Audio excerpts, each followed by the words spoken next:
Hello കൂട്ടുകാരെ, എല്ലാവർക്കും സുഖമല്ലേ?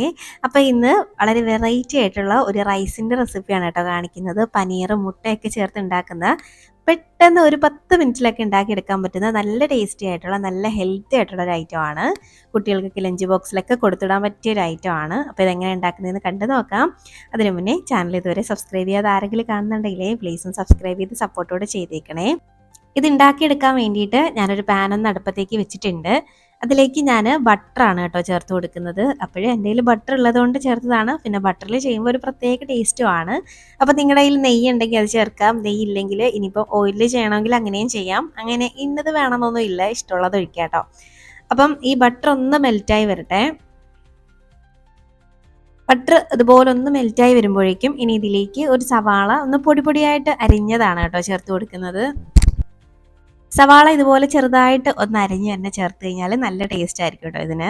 അപ്പോൾ ഇനി അത് ജസ്റ്റ് ഒന്നങ്ങ് വഴറ്റിയെടുക്കാം. ഒരുപാട് നേരം ഇട്ട് അങ്ങ് വഴറ്റി കളറൊന്നും മാറ്റേണ്ട ആവശ്യമില്ല. ജസ്റ്റ് സവാളയൊക്കെ ഒന്ന് വെന്ത് വന്നാൽ മാത്രം മതി. ഒരു മിനിറ്റൊക്കെ ഒന്ന് വഴറ്റിയെടുത്താൽ മതി കേട്ടോ.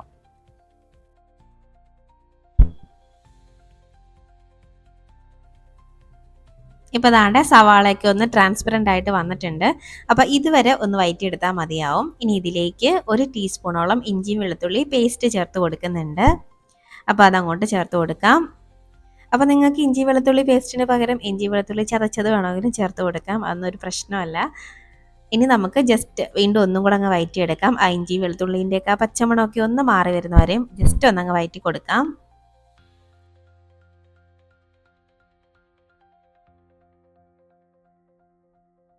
ഇപ്പോൾ ദാണ്ടെ അതിൻ്റെ ആ പച്ചമണമൊക്കെ ഒന്ന് മാറി വന്നിട്ടുണ്ട്. അപ്പോൾ ഈ ഒരു സമയമാകുമ്പോഴേക്കും ഇനി ഇതിലേക്ക് നമുക്ക് ഇഷ്ടമുള്ള വെജിറ്റബിൾസ് ഒക്കെ വേണമെങ്കിൽ ചേർത്ത് കൊടുക്കാം. ഞാനിവിടെ ക്യാരറ്റ് ചേർത്ത് കൊടുക്കുന്നുണ്ട്. അപ്പോൾ എന്ത് ചേർത്ത് കൊടുത്താലും ഒന്ന് ചെറുതായിട്ട് അരിഞ്ഞ് വേണം കേട്ടോ ചേർത്ത് കൊടുക്കാൻ. അപ്പോൾ ഞാനൊരു ക്യാരറ്റ് ഒന്ന് പൊടിയായിട്ട് അരിഞ്ഞ് ചേർത്തിട്ടുണ്ട്. ഇനി കുറച്ച് ക്യാപ്സിക്കം ഇതുപോലെ ഒന്ന് ചെറുതായിട്ട് അരിഞ്ഞ് ചേർത്ത് കൊടുക്കുന്നുണ്ട്. ഇനി ഇതിലേക്ക് ഒരു തക്കാളി എടുത്തിട്ടുണ്ട്. അതും ഒന്ന് ചെറുതായിട്ട് അരിഞ്ഞാണ് ചേർത്ത് കൊടുക്കുന്നത്. ഇനി നല്ലപോലെ എല്ലാം കൂടെ ഒന്നങ്ങ് മിക്സാക്കി എടുക്കാം. ഈ വെജിറ്റബിൾസ് ഒക്കെ ഒന്ന് വെന്ത് കിട്ടണം കേട്ടോ. അതുവരെ ജസ്റ്റ് ഒന്നങ്ങ് വഴറ്റി കൊടുക്കാം.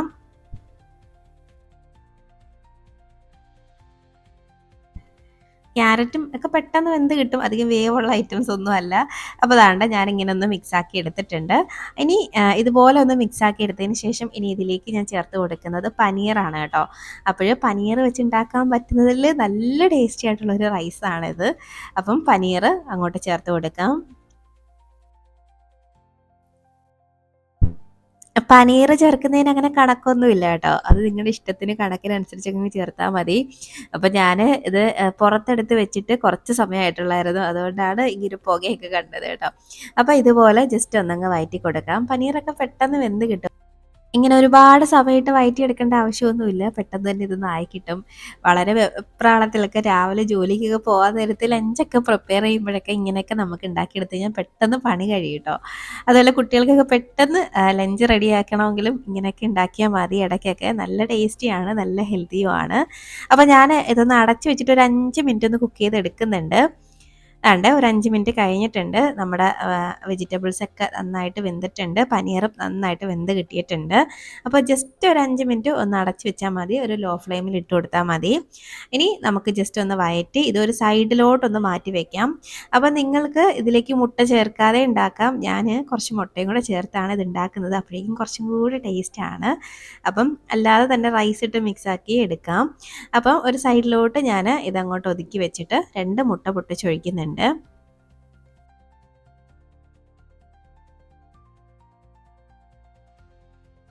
മുട്ട ചേർത്ത ഉടനെ തന്നെ ചിക്കാൻ നിൽക്കരുത്. കുറച്ച് സമയം ഒന്ന് കഴിഞ്ഞിട്ട് ചിക്കി എടുത്താൽ മതി. അപ്പോൾ കുറച്ച് വലിയ പീസായിട്ട് നമുക്കൊന്ന് കടിക്കാൻ കിട്ടും. അപ്പോൾ കുറച്ച് സമയം ഒന്ന് വെയിറ്റ് ചെയ്തിട്ട് ഒന്ന് ചിക്കി എടുക്കാം.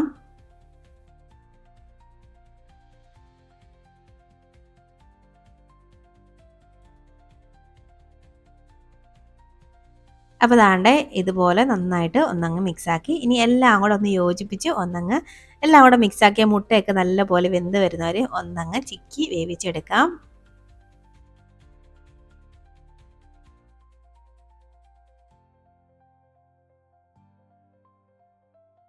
ഇപ്പോൾ താണ്ട മുട്ടയൊക്കെ ഏകദേശം ഒന്ന് വെന്ത് വന്നിട്ടുണ്ട്. അപ്പോൾ ഇതുപോലെ നന്നായിട്ട് മുട്ടയൊക്കെ ഒന്ന് വെന്ത് കിട്ടണം. അപ്പോൾ ഇനി ഇതിലേക്ക് നമുക്ക് കുറച്ച് മസാലപ്പൊടികളൊക്കെ ഒന്ന് ചേർത്ത് കൊടുക്കാം. ഒരുപാട് മസാലപ്പൊടികളൊന്നും ചേർത്തല്ല കേട്ടോ നമ്മളിത് ഉണ്ടാക്കുന്നത്, കുറച്ച് മാത്രമേ ചേർക്കുന്നുള്ളൂ. അപ്പോൾ ഫസ്റ്റ് നമുക്ക് ഇതിലേക്ക് ആവശ്യത്തിനുള്ള ഉപ്പ് ചേർത്ത് കൊടുക്കുക. നമ്മൾ ഇതുവരെ ഒന്നിലും ഉപ്പ് ചേർത്തിട്ടില്ലായിരുന്നു, അപ്പോൾ ഉപ്പ് ചേർത്ത് കൊടുക്കുന്നുണ്ട്. ഇനി ഇതിലേക്ക് ചേർത്ത് കൊടുക്കുന്നത് കുറച്ച് ചിക്കൻ മസാലയാണ് കേട്ടോ. 1 ടീസ്പൂൺ ചിക്കൻ മസാല ചേർത്ത് കൊടുക്കുന്നുണ്ട്. ഇനി എരിവിന് വേണ്ടിയിട്ട് കുറച്ച് കുരുമുളക് പൊടിയും കൂടെ ചേർത്ത് കൊടുക്കാം. അതൊരു 1.25 ടീസ്പൂണോളം കുരുമുളക് പൊടിയും കൂടെ ഞാൻ ചേർത്ത് കൊടുക്കുന്നുണ്ട്. നിങ്ങളുടെ കയ്യിൽ സോയാ സോസ് ഉണ്ടെങ്കിൽ കുറച്ച് ചേർത്ത് കൊടുക്കുക കേട്ടോ.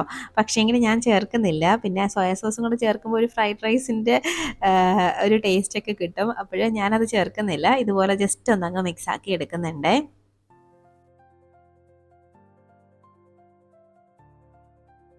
അപ്പോൾ അതാണ്ട് ഇതുപോലെ ഒന്ന് മിക്സാക്കി എടുത്തതിന് ശേഷം ഇനി നമുക്ക് ഇതിലേക്ക് റൈസ് വേവിച്ച് വെച്ചേക്കുന്ന ബിരിയാണി റൈസ് ഇട്ട് കൊടുക്കാം. കൂടുതലും ബസ്മതി റൈസിൽ ഉണ്ടാക്കുമ്പോഴാണ് ഇതിനൊരു ടേസ്റ്റ് കൂടുന്നത്. കാണാൻ ഒരു ചന്തം, പക്ഷേങ്കിൽ ഞാനിന്ന് ചേർക്കുന്നത് ജീരകശാല അരിയാണ് കേട്ടോ, ചെറിയ അരിയാണ്. അപ്പോൾ നിങ്ങൾക്കിത് തലേന്നൊക്കെ വേവിച്ച് ഫ്രിഡ്ജിൽ വെച്ചേക്കുകയാണെങ്കിൽ പിറ്റേത് പെട്ടെന്ന് ഇത് റെഡിയാക്കി എടുക്കാൻ പറ്റും. പക്ഷേങ്കിൽ ഞാനിത് ഇന്ന് തന്നെ വേവിച്ചതാണ് കേട്ടോ.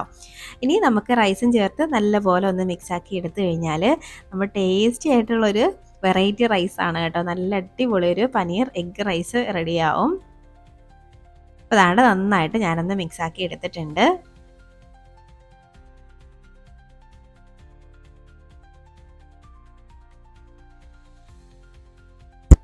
അപ്പോൾ അതാണ്ട് ഇതുപോലെ ഒന്ന് മിക്സാക്കി എടുത്തു കഴിഞ്ഞാൽ നമുക്ക് ഫ്ലെയിം ഓഫാക്കാം. നല്ല ടേസ്റ്റി ആയിട്ടുള്ള നല്ല ഹെൽത്തി ആയിട്ടുള്ള ഒരു റൈസാണ്. അപ്പോൾ എന്തായാലും ഇതുപോലെ പനീറൊക്കെ കിട്ടുന്ന സമയത്ത് ഇതുപോലെ പനീർ റൈസ് ഉണ്ടാക്കി നോക്കണം. എന്നിട്ട് നിങ്ങളുടെ അഭിപ്രായം പറയാൻ മറക്കരുത് കേട്ടോ. അപ്പം നമുക്ക് കുട്ടികൾക്ക് കൊടുത്തുവിടാനോ നമുക്ക് കഴിക്കാനൊക്കെ വളരെ പെട്ടെന്ന് ഉണ്ടാക്കിയെടുക്കാൻ പറ്റുന്ന ഒരു ലഞ്ചാണ്. അപ്പോൾ ഉണ്ടാക്കി നോക്കണം. എന്നിട്ട് വീഡിയോ ഇഷ്ടമാവുകയാണെങ്കിൽ ലൈക്ക് ചെയ്യാനും മറക്കരുത്. അപ്പോൾ ഇനിയൊരു റെസിപ്പിയുമായിട്ട് വീണ്ടും കാണാം. അതുവരേക്കും ബൈ. Thanks for watching.